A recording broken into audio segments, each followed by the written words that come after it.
અત્યારે જે 3 દિવસના અમને જે શરતી જામીન મળ્યા છે એમાં પહેલા તો જે ડેડિયાપાડામાં જે સાંજે અમને બધાને ખબર પડી, તો ડેડિયાપાડાના લોકોને જેમ જેમ ખબર પડે છે તેમ તેમ ડેડિયાપાડાના લોકો અત્યારે ડેડિયાપાડામાં દિવાળી જેવો માહોલ છે.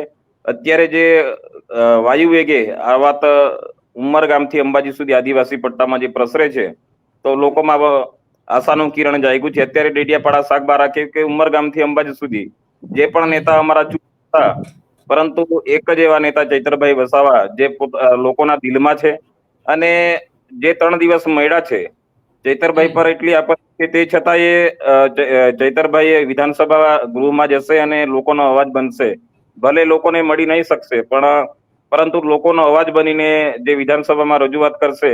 અને અમે સોશિયલ મીડિયાના મારફતથી પણ ચૈતરભાઈને અમે નિહાળશું, તો અમારા લોકોને બહુ ખુશી થશે. અને ચૈતરભાઈ જે 3 દિવસના જે જામીન થયા છે એમાં અમે બહુ ખુશ છીએ. અને અમારા ડેડિયાપાડા, સાગબારા, ઉમરગામથી અંબાજી સુધી આદિવાસી પટ્ટામાં લોકો અત્યારે દિવાળી જેવો માહોલ અનુભવે છે.